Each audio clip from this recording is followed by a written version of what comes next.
Welcome to another retro unboxing on my channel.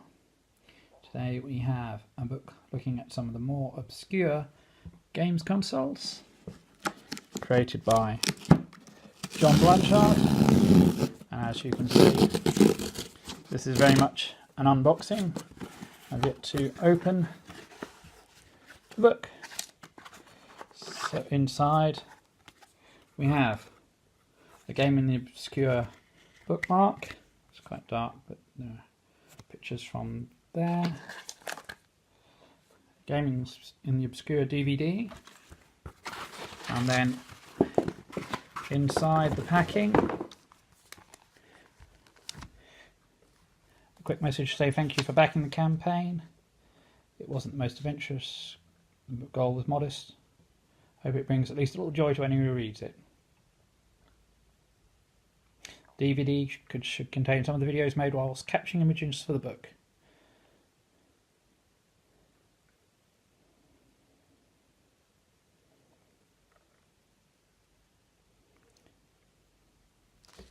Johnny Blanchard. So here is the book itself, which is quite dark in colour. Hidden gems, failed hopes and buried mistakes.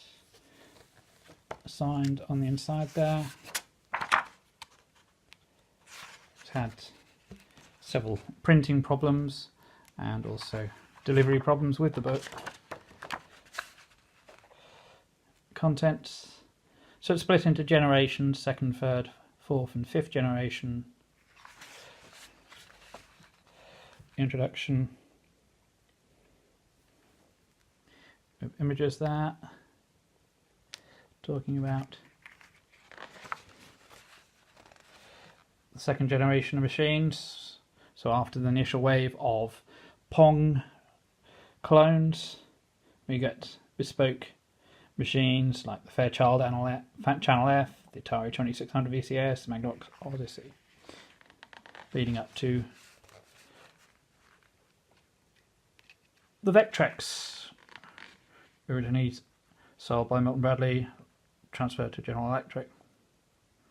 An interesting fact, all the development tools are now in the public domain, so people are now making new games for the Vectrex. So as you can see, it's quite lavishly presented. Here's a nice touch here. The Vectrex games are shown with their overlays, which are put over the screen.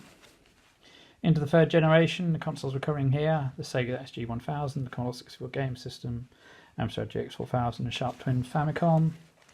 Amstrad's GX4000, part of the Plus range, designed to be a console, came with Birding Rubber, a game based on Ocean's conversion of Wack-Lamorne. Ocean were big supporters of the GX4000 with Robocop 2, Pang and Navy Seals. There's about 20 different cartridges, so it's possible to track down a full set, but some of them are very obscure and very expensive. Now on to the Commodore 64 game system. Launch price $99. Now he praises the bundled Annihilator joystick from Cheetah, which had an extra button for more functionality, but a lot of people despised it.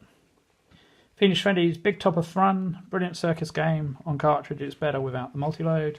Double Dragon, Ocean's second attempt at converting the game. Loads extra enemies in the cartridge.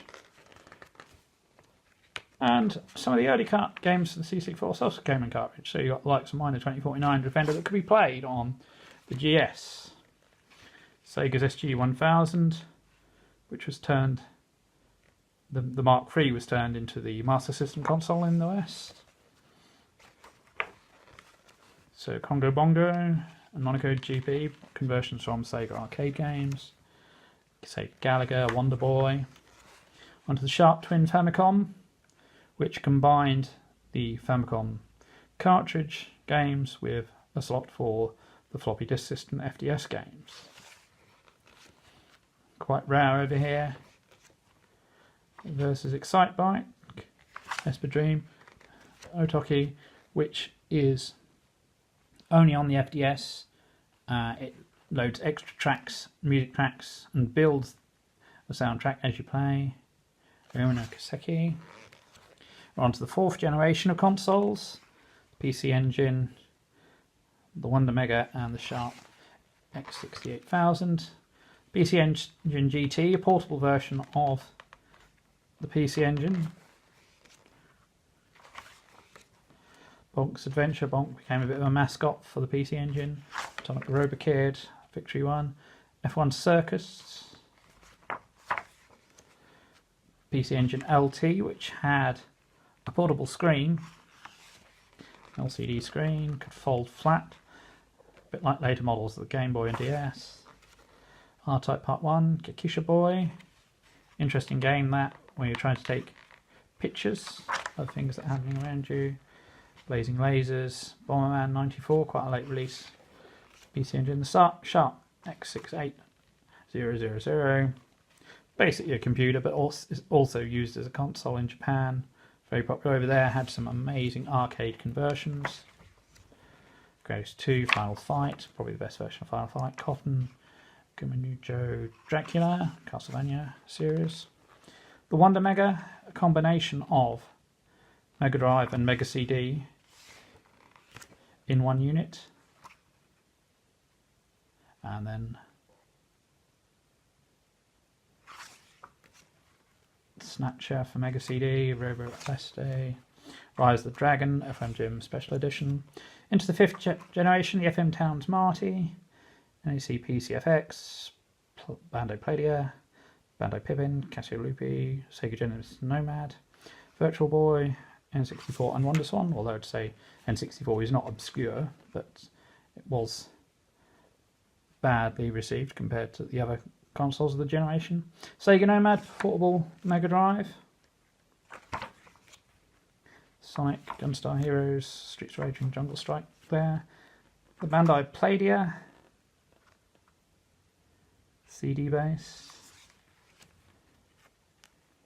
Had infrared controllers. Dragon Ball Z game there. Ultraman. FM Towns Marty. Follow on from the FM Towns, the first of the CD-based consoles. Splatterhouse, Chase HQ. Using Story Viewpoint, converted by Sammy from the Neo Geo arcade system. Nintendo Virtual Boy, now this is definitely considered a failure. People had problems playing due to the red and black display, which caused headaches.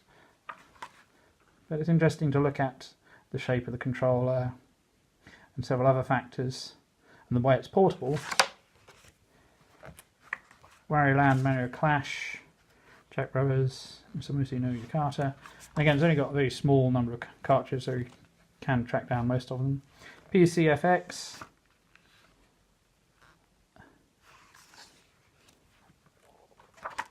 Okay, joypad there. Delangris, a role-playing game. Chip Chan Kick.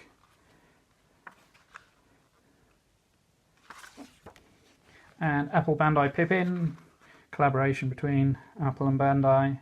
It's a games console which unfortunately was scuppered by a lack of decent games. Super Marathon, of course coming from Bungie, company that would give us Halo. Gundam Tactics, another Gundam game there. Racing Days, Shockwave Assault from Electronic Arts. Now, Nintendo 64 is here because of the DD, the disk drive. Very unusual peripheral that would have added a lot of capabilities to the console. There's Mario Artist and F-Zero, which would have included a course designer. There's Doshin the Giant, which would later be re-released for GameCube. SimCity 64. The F-Zero expansion kit, letting you draw and create your own circuits. Polygon Studio. Bandai WonderSwan, another handheld console. Unfortunately outpaced by the Game Boy Advance. One Piece Grand Battle Coliseum, Judgment Silver Sword. Mr. and Gunpei, named after Gunpei Yokoi, creator of the Game Boy, who had joined Bandai to work on the WonderSwan, but sadly passed away in an accident. And finally the Casio Loopy, another strange system primarily found in Japan. The afterword. Special thanks. List of the backers.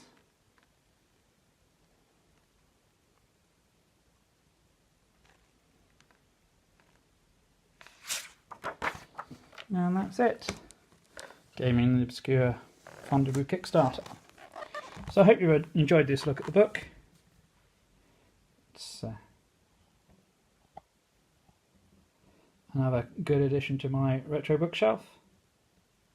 Keep watching my channel for more retro unboxing and gameplay videos.